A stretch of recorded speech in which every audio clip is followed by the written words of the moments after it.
आप सभी को नमस्कार। ऑनलाइन बीएससी फिजिक्स में आप सभी का स्वागत है। पेपर चल रहा है फिजिक्स का और इस फिजिक्स में पेपर चल रहा है ऑप्टिक्स। और ऑप्टिक्स में इसमें चैप्टर चल रहा है व्यतिकरण। और इसमें नेक्स्ट आप क्वेश्चन लिखो। नेक्स्ट क्वेश्चन लिखो।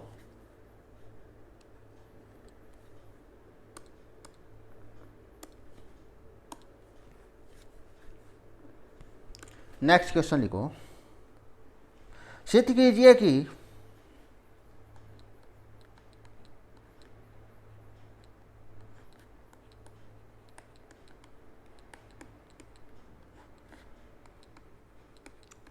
सिद्ध कीजिए कि यंग द्वि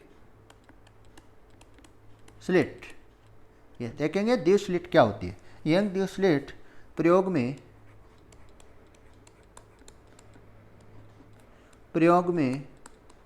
फ्रिंज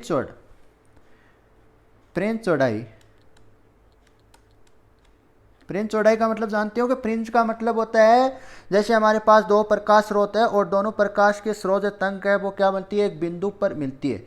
और मिलने से क्या होता है, यहाँ पर अध्यारोपण होता है। अध्यारोपण के पश्चात क्या बनती है, एक तरंग बनती है। और इस तरंग पर क्या होती है, कई बिंदु पर लाइट अधिकतम मिलती है और कई बिंदु पर लाइट क्या मिलती है, न्यूनतम मिलती है। जो लाइट अधिकतम और न्यूनतम जिस स्थान पर मिलती है उस स्थान को क्या कहते हैं, फ्रिंज कहते हैं। क्या कहते हैं, फ्रिंज कहते हैं। तो फ्रिंज चौड़ाई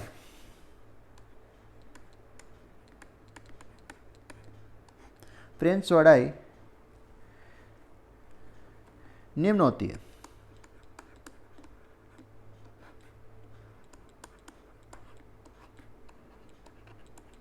निम्न होती है। देखो क्वेश्चन क्या है, सिद्ध कीजिए कि यंग द्वि स्लिट प्रयोग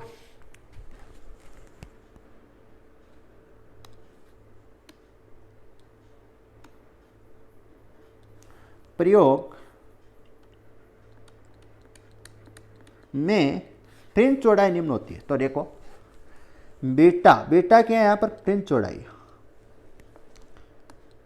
लेमड़ा कैपिटल डी मतलब बड़ा डी और स्मॉल डी मतलब छोटा डॉन। बड़ा डॉन और छोटा डॉन, ये आपको क्या करना है, प्रूफ करना है। तो लगाओ प्रूफ। तो पहले समझते हैं इसकी कहानी क्या है। देखो क्या कहानी है, इसको आपको कहानी दिमाग में इमेज करनी है। देखो हमारे पास क्या है, कोई एक प्रकाश स्रोत है।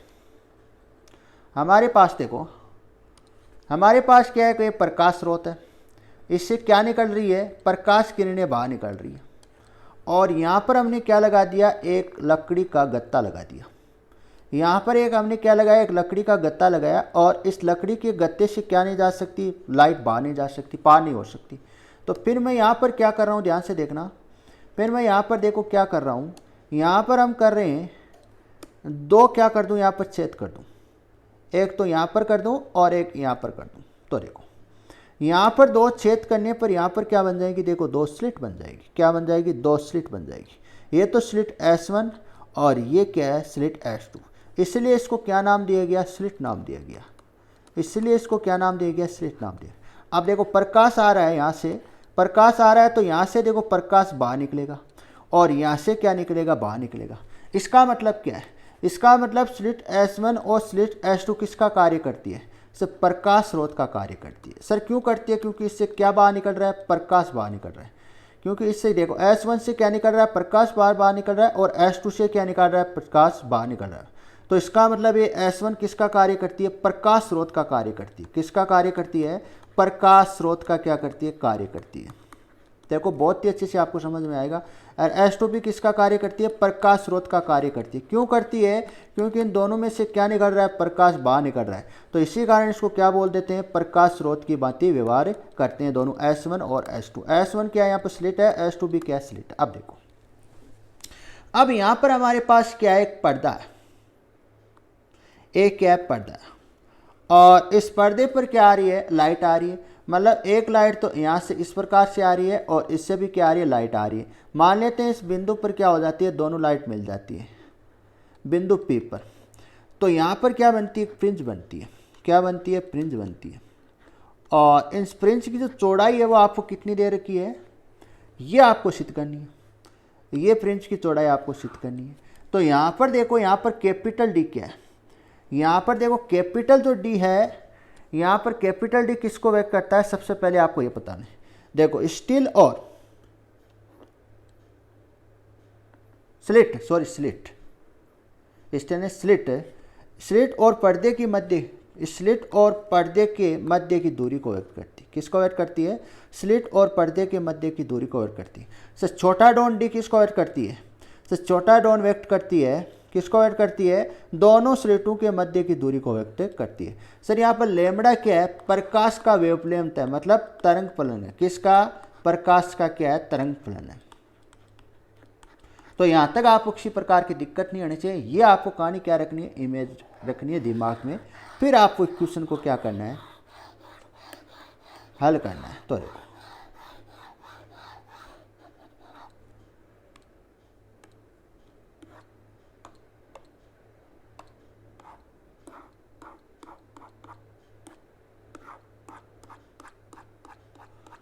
इसके बाद देखो इसमें, तो सबसे पहले मैं क्या बना लूँ? 2 स्लिट बना लूँ। क्या बना रहा हूँ? 2 स्लिट बना रहा हूँ।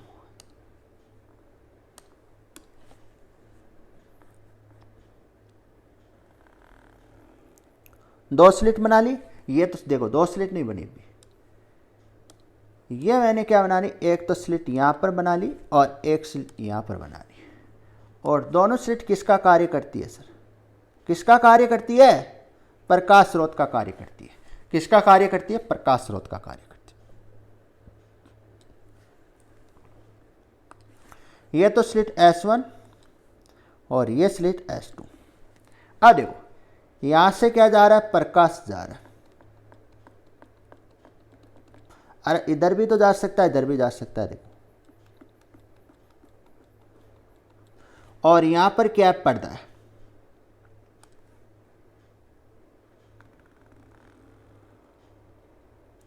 यहां पर क्या रखा हुआ? पर्दा रखा हुआ।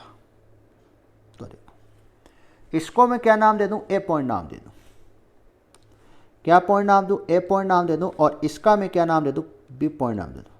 और पर्दे का जो केंद्र है उसका पॉइंट नाम पर क्या दे दूं? ओ नाम दे दूं। यहाँ पर क्या है? पर्दे का केंद्र है और इस केंद्र से मैं ये लाइन मिला दूं। अब देखो बहुत ही अच्छे से आपको समझ में आएगा। देखो दोनों स्लिटों के मध्य की दूरी कितनी मानी आपने? कितनी लेते हैं? स्मॉल डी लेते हैं, मतलब छोटा डी, छोटा डॉन। और दो स्लिटों और पर्दे के मध्य की दूरी क्या लेते हैं? बड़ा डॉन, मतलब डी लेते हैं। क्या लेते हैं? डी लेते हैं। ये तो स्लिट है और ये क्या है? पर्दा है। यहां तक आपको दिक्कत नहीं आनी चाहिए। यहां तक आपको किसी प्रकार की दिक्कत नहीं आनी चाहिए। अब देखो, अब देखो, अब मैं अगर आपसे पूछूं, ध्यान से देखना, अब मैं अगर आपसे पूछूं, देखो सर यहां से लेके यहां तक दूरी क्या है? डी है। सर यहां से लेके यहां तक दूरी कितनी होगी? D/2 होगी। सर ये कितनी होगी? D/2 होगी। अब देखो ये तो D/2 होगी और ये कितनी होगी? टोटल कितनी हो जाएगी? टोटल कितनी हो जाएगी? D/2 प्लस D/2 बराबर कितनी हो जाएगी? D हो जाएगी। तो मैं इस प्रकार से लिख सकता हूँ क्या? देखो यहाँ पर मैं इस प्रकार से देखो लिख सकता हूँ क्या? देखो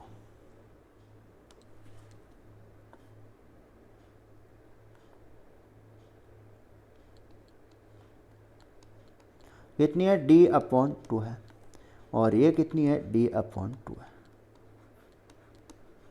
यहां तक आपको दिक्कत नहीं होनी चाहिए। यहां तक आपको किसी प्रकार की दिक्कत नहीं होनी चाहिए। अब मान लेते हैं एक प्रकाश S1 जो प्रकाश स्रोत है, मतलब स्लिट S1 से क्या आ रही है? कोई प्रकाश की वेवलेंथ आ रही है इस प्रकार से, वेवलेंथ आती है और बिंदु ये P है और स्लिट S2 से क्या आ रही है? प्रकाश तरंग आ रही है इस प्रकार से। दोनों बिंदु P पर मिल रही है। P पर मिलने का मतलब अध्यारोपण हो रहा है। अध्यारोपण हो रहा है तो किसकी घटना हो रही है? व्यतिकरण की घटना हो रही है। किसकी घटना हो रही है? व्यतिकरण की घटना हो रही है। फिर क्या बनेगी? परिणामी तरंग बनेगी। और परिणामी तरंग पर क्या किसका निर्माण होता है? फ्रिंज का निर्माण होता है। फ्रिंज का मतलब कई बिंदु पर तो आपको प्रकाश की तीव्रता अधिकतम मिलेगी और कई बिंदु पर आपको प्रकाश की तीव्रता न्यूनतम मिलेगी। इन बिंदुओं को क्या बोलते हैं? फ्रिंज बोलते हैं। क्या बोलते हैं? फ्रिंज बोलते हैं। अब देखो यहाँ से, अब यहाँ से देखो,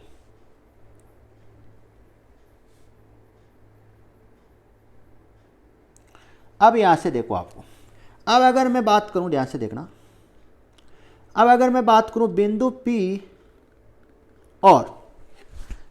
P और O के मध्य की दूरी में कितनी ले लूँ, x ले लूँ, कितनी ले लूँ, x ले लूँ। यहाँ तक आपको दिक्कत नहीं होनी चाहिए। सॉरी, बिंदु P और O के मध्य की दूरी हमें लेनी है। बिंदु P और O के मध्य की दूरी कितनी ले लूँ, x ले लूँ। तो मैं आपसे सर पूछूं बिंदु P और बिंदु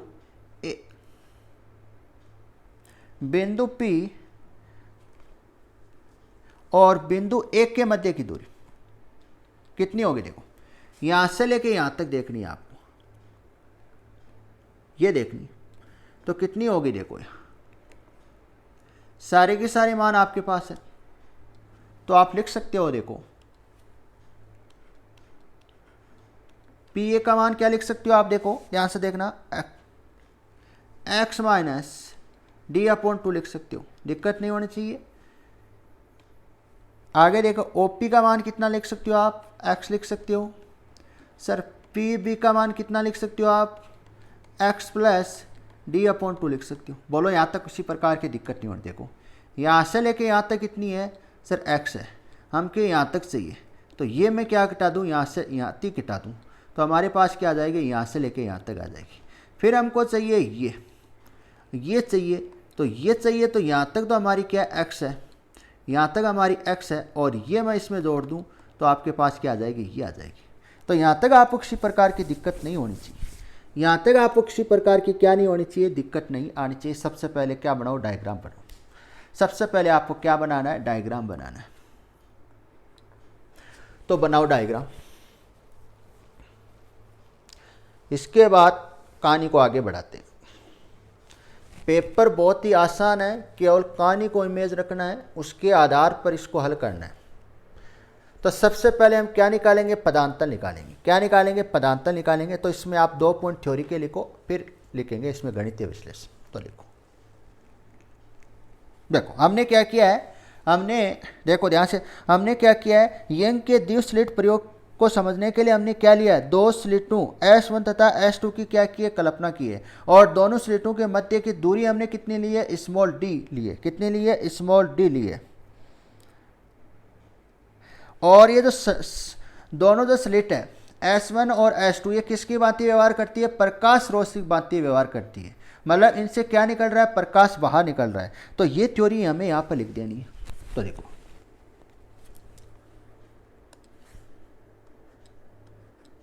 लिखो यंग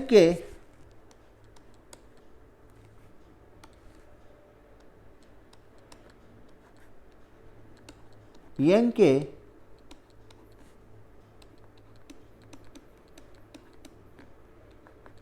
द्विस्लिट प्रयोग, यंग के द्विस्लिट प्रयोग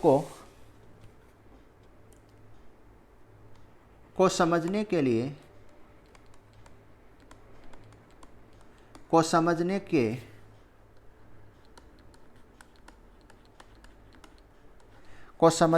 लिए दो स्लिट कौन कौन सी है, S1 तथा S2 है। कौन कौन सी है, S1 तथा S2 है। S1 तथा S2 है। S1 तथा S2 की कल्पना करते हैं, ऐसा लिखो ज़्यादा बेहतर रहेगा। S1 तथा S2, स्लिट S1 तथा S2 की कल्पना करते हैं। और ये किसकी भांति व्यवहार करती है, प्रकाश स्रोत की भांति करती है। S1 और S2 स्लिट किसकी भांति व्यवहार करती है, प्रकाश स्रोत की भांति व्यवहार करती है। आगे लिख लो, ये स्लिट इस प्रयोग में प्रकाश स्रोत की भांति व्यवहार करती है। ये स्लिट, या ऐसा लिख लो, S1 व S2 स्लिट प्रकाश स्रोत की भांति व्यवहार करती है।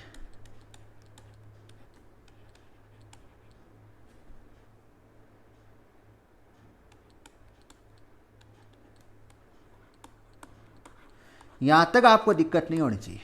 केवल मैंने क्या लिखी है, डायग्राम से लिखी। केवल मैंने क्या लिखी है, यहाँ से डायग्राम से लिखा है सब कुछ। अब देखो दोनों स्लेटों के मध्य की दूरी कितनी है, स्मॉल डी है, छोटा डी है, मतलब छोटा डोन है। तो नेक्स्ट पॉइंट लिख लेना, S1 व S2 स्लेटों के मध्य की दूरी कितनी है, स्मॉल डी है, स्मॉल डी है, तथा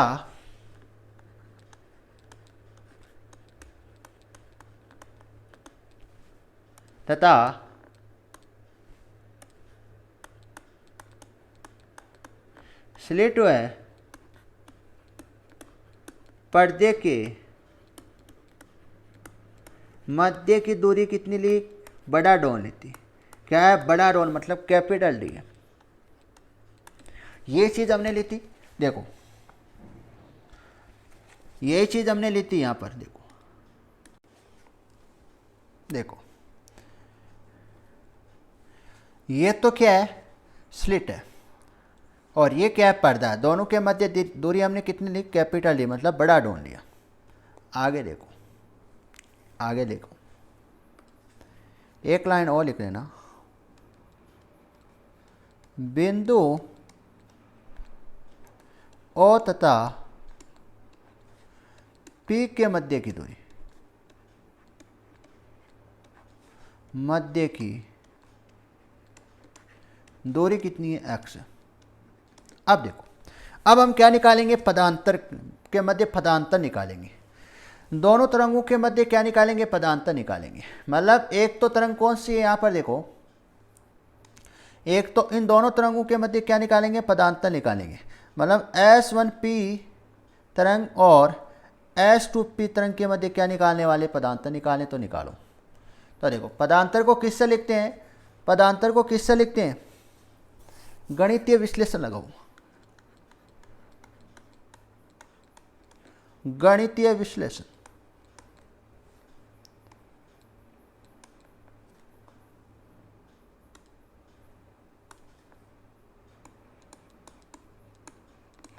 गणितीय विश्लेषण, तो देखो गणितीय विश्लेषण में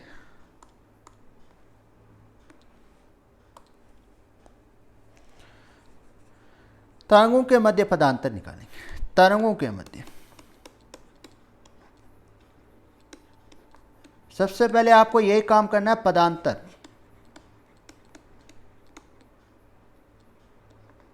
पदांतर को किससे लिखते हैं, डेल से लिखते हैं।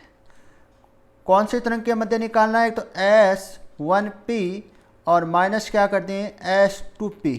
तो क्या आ जाएगा आपके पास, पदांतर का आ जाएगा। क्या आ जाएगा, पदांतर आ जाएगा।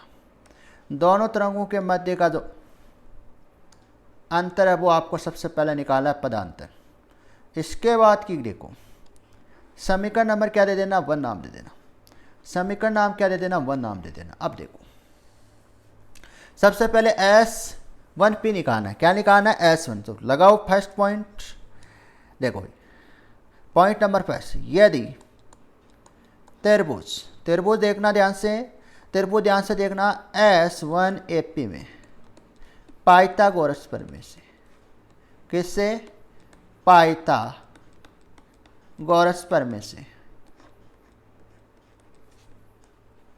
तो कौन सा त्रिभुज है, देखो त्रिभुज कौन सा है, त्रिभुज हमने लिया है, देखो त्रिभुज हमने लिया है सर, ये तो S1 है और ये क्या आ गया सर, A आ गया, और ये क्या आ गया, P आ गया। ये एंगल कितना है, 90 है।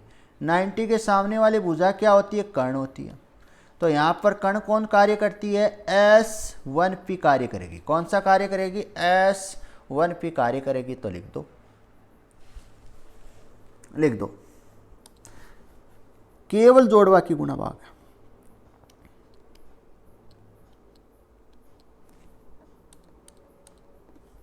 S1P का स्क्वायर बराबर S1A का स्क्वायर प्लस पी एक का स्क्वायर। अब आपके पास मान दे रखा है, डायग्राम में देखो, डायग्राम में देखो मान कितना है, कैपिटल डी बड़ा डॉन कितना है, एक्स माइनस डी अपॉन 2 लिखा हुआ है डायग्राम में का स्क्वायर। तो देखो करो स्क्वायर का ओपन, ओपन करो तो बड़ा डॉन का square plus x square plus छोटा डॉन स्क्वायर अपॉन 4 और माइनस एक्स डी। यहाँ से आपको किसी प्रकार की दिक्कत नहीं आनी चाहिए। आप देखो ये आप क्या कर सकते हो, देखो थोड़ा इसको आसान कर लेते हैं, इसको क्या कर लेते हैं, देखो थोड़ा आसान कर लेते हैं। आपको देखो दोनों टर्म नज़र आ रही है, यहाँ पर देखो आपको दो टर्म नज़र आ रही है, ध्यान से देखना। एक तो टर्म ये नज़र आ रही है, एक टर्म आपको ये नज़र आ रही है। इन दोनों टर्म से मैं क्या चीज़ कॉमन ले लूँ सर, डी स्क्वायर बड़ा डॉन कॉमन ले लूँ। बड़ा डॉन क्या ले लूँ, कॉमन ले लूँ। तो इसके स्थान पर सर क्या बचेगा, इसके स्थान पर बड़ा डॉन कॉमन आएगा तो सर इसके स्थान पर प्लस बच जाएगा और इसके स्थान पर एक्स माइनस डी अपॉन 2 का होल स्क्वायर अपॉन बड़ा डॉन का स्क्वायर, ये लो इस प्रकार से बचेगा ना। तो यहाँ से आपको दिक्कत नहीं आनी चाहिए, यहाँ से आपको क्या नहीं आनी चाहिए, दिक्कत नहीं आनी चाहिए। आगे देखो फिर क्या कर रहा हूँ, इस स्क्वायर को देखो एस पी, स्क्वायर को इधर भेजने तो वर्ग में आ जाएगी। तो एस पी बराबर बड़ा डॉन कोष्टक 1 plus x minus d upon 2 का होल स्क्वायर और अपॉन में बड़ा डॉन का स्क्वायर और यहाँ पर पावर क्या आ जाएगी 1/2। यहाँ तक आपको दिक्कत नहीं आनी चाहिए, यहाँ तक आपको दिक्कत नहीं आनी चाहिए। तो फिर हम क्या लगा दें, देखो केवल 9th क्लास वाली कैलकुलेशन द्विपद पर में लगा दें। क्या लगा दें, द्विपद पर में से। अब ये सर ये द्विपद पर में क्या होती है ये तो आप सभी जानते हो, ये पढ़ चुके हो। तो ये क्या होती है, देखो 1 प्लस एक्स की पावर n बराबर 1 प्लस एन एक्स होती है। अब देखो सर इस समीकरण में एक चीज़ आप ध्यान से देखना, इस ऊपर वाली जो समीकरण है ये, इसमें आप ध्यान से देखना, यहाँ पर n का कार्य कौन कर रहा है, 1/2 कार्य कर रहा है। और सर x का कार्य कौन कर रही है, सर ये टर्म x की कार्य कर रही है। ये टर्म तो किसका कार्य कर रही है, x की कार्य कर रही है। और ये टर्म है 1/2 पावर वाली किसका कार्य कर रही है, n का कार्य कर रही है। तो देखो यहाँ पर ये पावर क्या लिखनी है आपको, जो ऊपर आपको जो पावर दे रखी है n के स्थान पर क्या लिखना है, 1/2 लिखना है। और x के स्थान पर आपको क्या लिखना है, ये टर्म लिखनी है। तो लिख दो, दिक्कत ही नहीं आनी चाहिए।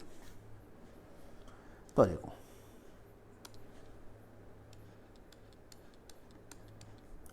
D कोष्टक 1 plus 1/d 2d square. देखो ये डी स्क्वायर है, यहाँ पर देखो नीचे ये रहा, और x माइनस d/2 का होल स्क्वायर। यहाँ तक दिक्कत नहीं आनी चाहिए, यहाँ तक किसी प्रकार का किंतु परंतु होना ही नहीं चाहिए। अब देखो अब सर मैं क्या करूँ, इस डी को अंदर गुणा कर दूँ, बड़े डॉन को क्या ले जाऊँ, अंदर में ले जाऊँ कोष्टक में। यह आपको बड़ा डॉन नज़र आ रहा है, इसको मैं क्या कर दूँ, अंदर गुणा कर दूँ, सर कर दूँ। तो S1P बराबर d plus 1/2d x minus d/2 का होल स्क्वायर, ये टर्म आएगी ना। यहाँ तक आपको किसी प्रकार की दिक्कत नहीं होनी चाहिए। आगे देखो, इसको समीकरण नंबर क्या दे देना, नाम दे देना 2 नाम दे देना। समीकरण के आगे 2 आ गई। अब देखो पॉइंट नंबर लगाओ सेकंड,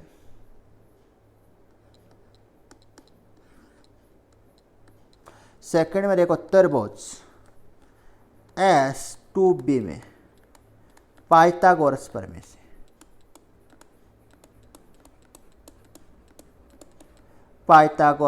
से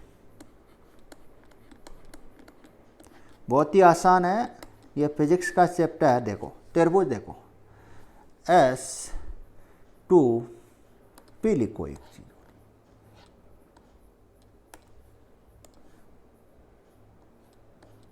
P में पाइथागोरस प्रमेय लगा दो। इस त्रिभुज में क्या लगा दो? पाइथागोरस लंबा। देखो त्रिभुज कहाँ है? त्रिभुज देखो,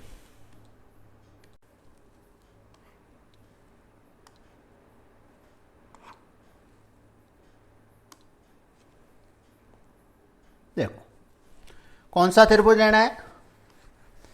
त्रिभुज लेना है, देखो S2B और ये त्रिभुज लेना, ये लेना है ना। तो ये एंगल कितना है? 90 का। 90 के सामने वाली भुजा क्या होती है? कर्ण होती है। मतलब यहाँ पर कर्ण की कार्य कौन करेगी? ये S2P कार्य करेगी। कौन सी रेखा कार्य करेगी? कर्ण का S2P कार्य करेगी। तो देखो लगाओ, पाइथागोरस प्रमेय लगानी है तो लगा दो।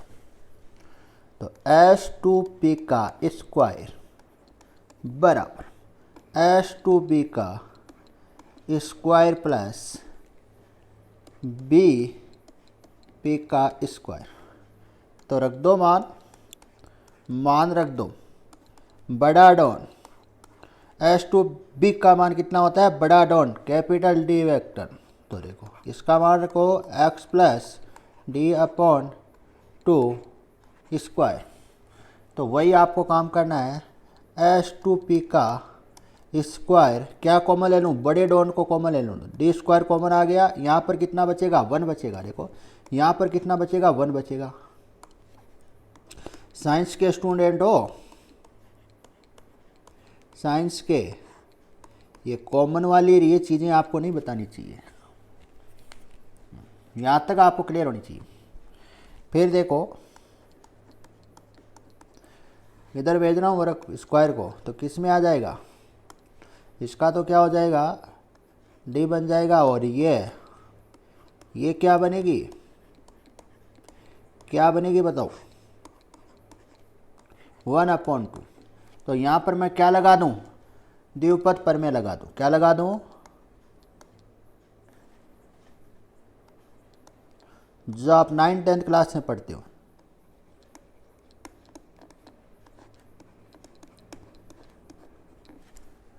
अब देखो यहाँ पर 9th 10th वाली चीज़ें आ रही है। कितनी विचित्र बात है। तो क्या होता है फार्मूला?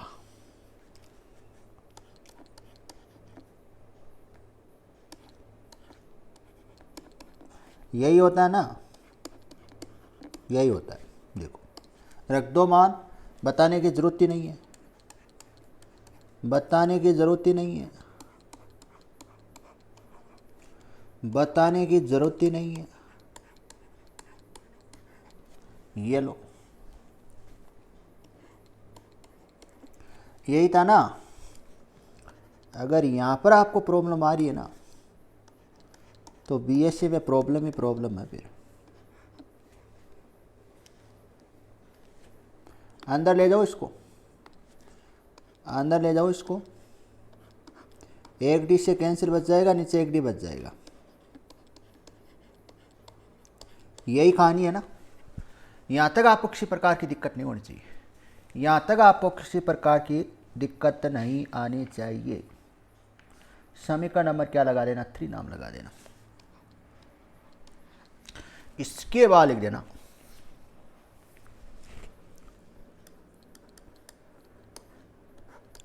समीकरण 2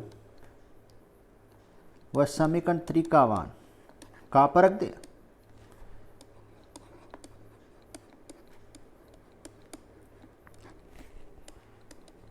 कहाँ पर है? समीकरण नंबर 1 में रखने पर। अब यहाँ पर आपको अगर प्रॉब्लम आ रही है मान रखने में, तो फिर प्रॉब्लम ही प्रॉब्लम है। तो देखो बीटा लगा दिया, करो कॉपी, कॉपी पेस्ट करनी है समीकरण नंबर 2 को। ये मैंने यहाँ से कॉपी कर ली। आपके पास कॉपी करने का ऑप्शन नहीं है, आपको तो पेन ही चलाना पड़ेगा। ये मैं सेकंड कॉपी कर लेता हूँ यहाँ से।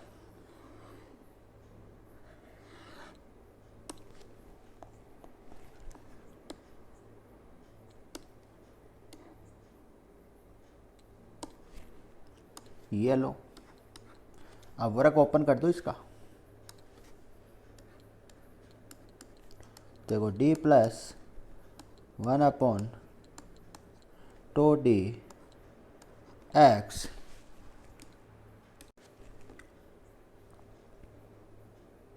x² plus d² 4। यहाँ पर प्लस थोड़ी था, एक बार ढंग से देखो, यहाँ पर माइनस है और माइनस, और आपने ये क्या कर दिया, ये तो आपने गलत लिख दी। समीकरण नंबर 1 में आप देखो, समीकरण नंबर फर्स्ट में किसका मान है, पहले यहाँ पर कौन सी टर्म आ रही है,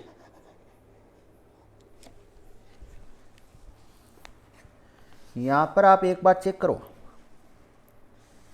यहाँ से आप, यहाँ समीकरण नंबर जो 2 है इसमें आप 1 में देखो, आप पहले यहाँ पर आप थोड़ा परिवर्तन करो, इसको आप ऐसे लिखो, और सेकंड से फर्स्ट घटाते हैं हमेशा, ये ध्यान में रखना, जो प्रकाश की जो वेवलेंथ आती है वो सेकंड से फर्स्ट घटाते हैं, ये चीज़ ध्यान में रखना।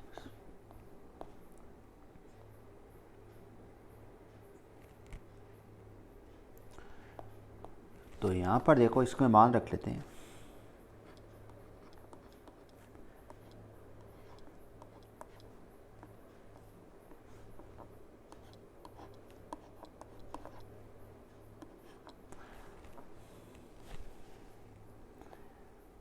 तो देखो x² plus d² 4 plus xt, फिर देखो माइनस माइनस माइनस आ रहा है यहाँ पर, तो ये पूरी की पूरी टर्म किसकी हो जाएगी, माइनस की आ जाएगी, पूरी की पूरी टर्म किसकी होगी, माइनस की होगी।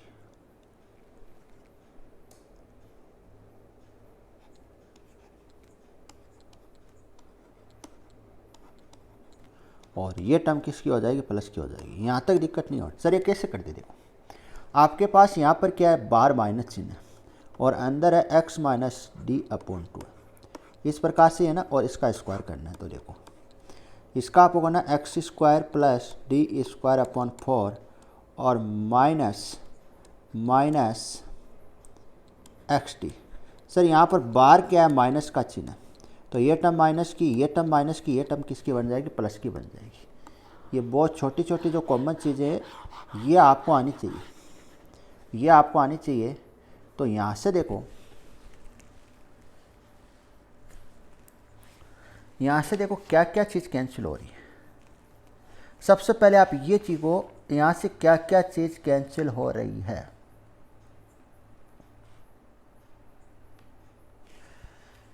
एक मिनट रुकना, एक मिनट रुकना, आप एक काम करो, इसको प्लस ही रहने दो एक बार, एक मिनट रुकना, आपको ज़्यादा बेहतर समझ में आएगा। तो इसको आप क्या करो, यहाँ पर कॉस्ट में बंद कर दो,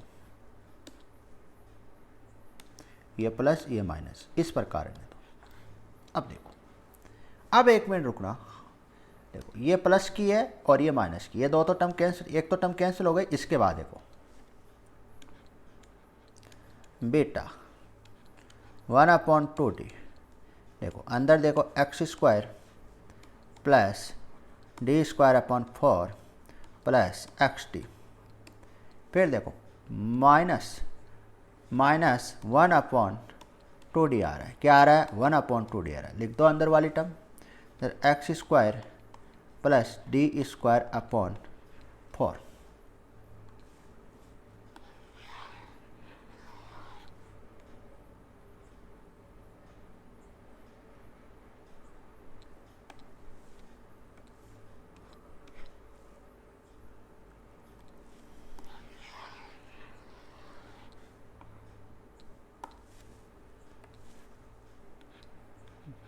बीटा है फ्रिंज चौड़ाई, और यहाँ पर माइनस xt। यहाँ तक आपको किसी प्रकार की दिक्कत नहीं आनी चाहिए, यहाँ तक आपको किसी प्रकार की क्या नहीं आनी चाहिए, दिक्कत नहीं आनी चाहिए। अब दोनों टर्म से आपको क्या चीज़ कॉमन नज़र आ रही है, देखो इन दोनों टर्म से आप कॉमन देखो सर, एक तो ये टर्म देखो और एक टर्म, सर ये देखो, ये मैं क्या ले लूँ, कॉमन ले लूँ, तो ले लो कॉमन।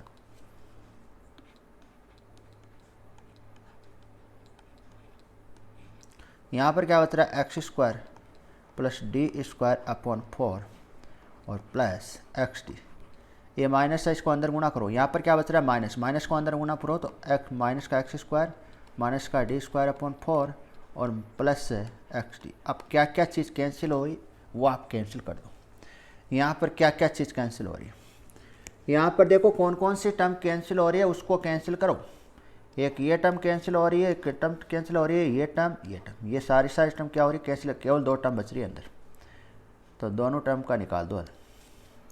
तो बीटा बराबर 1/2d इंटू कितना आ जाएगा 2xt आ जाएगा, कितना आ जाएगा 2xt आ जाएगा, कितना आ जाएगा 2xt आ जाएगा। तो यहाँ से हम लिख सकते हैं बीटा बराबर 2 से 2 क्या हो जाएगा कैंसिल हो जाएगा, एक्स डी अपॉन डी आ जाएगा। बोलो यहाँ तक किसी प्रकार की दिक्कत नहीं होनी चाहिए। अभी मान नहीं आया, सॉरी ये बीटा कहाँ से लिख दिया आपने, ये बीटा कहाँ से आ गया है, ये बीटा आपने कहाँ से लिख दिया, समीकरण नंबर 1 में बीटा नहीं है, पदांतर का मान आया अभी।